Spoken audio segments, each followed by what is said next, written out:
Good morning. Hey, I'm going to give you an update on where we are 3 weeks after hip replacement and tell you a little about what's going on.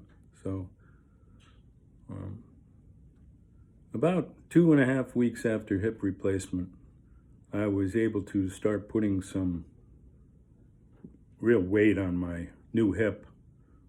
And before that, I was on the walker, and the walker, of course, allowed me to take some weight off your hip. And but I was reluctant to give up that walker, but somewhere along that 2.5 week mark, I felt like I could really start putting some weight on my hip.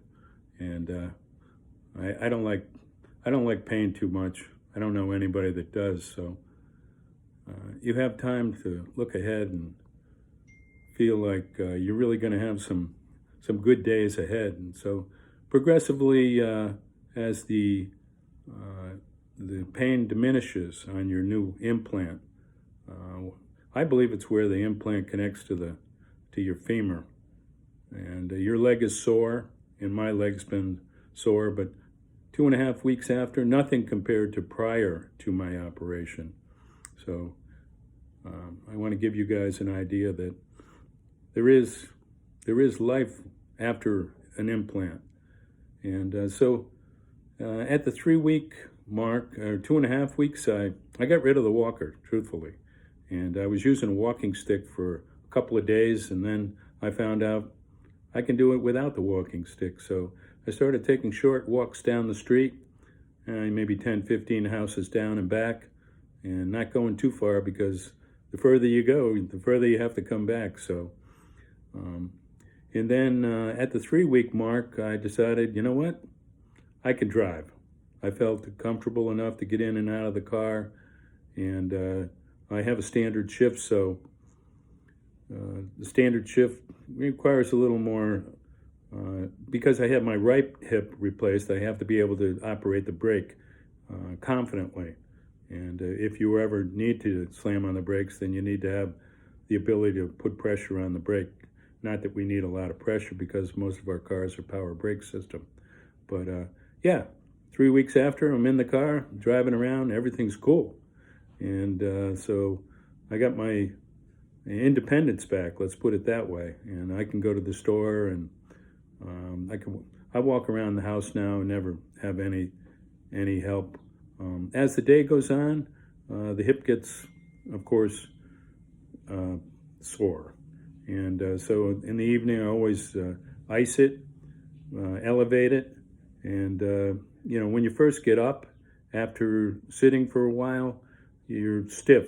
I notice that, but once I get moving around, the stiffness goes away, and, the pain subsides. So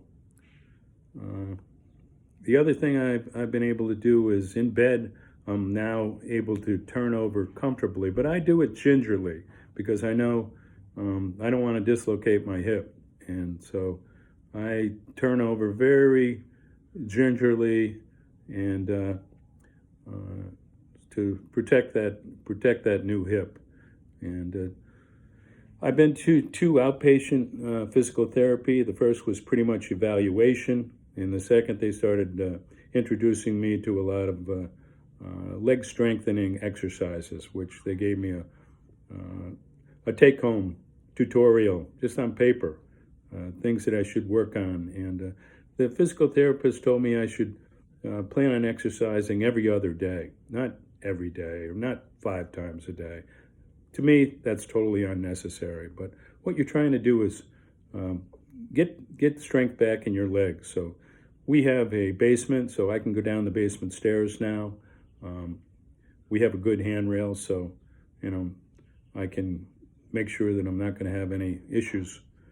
We actually have handrails on both sides of the basement stairs, so I'm pretty confident that I can go up and down the stairs. I can do the laundry myself, of course, cook, and not going to do a lot of heavy house cleaning, but I can keep the house in good order. So just wanted to bring you up to date, give you an idea of what you might be able to look forward to, and what you actually will be able to do.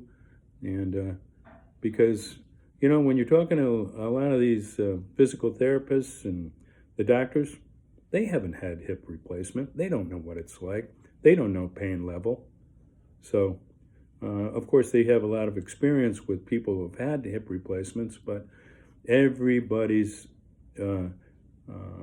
convalescent, let's put it that way, is going to be different. A lot depends on your prior weight, your prior activity, your prior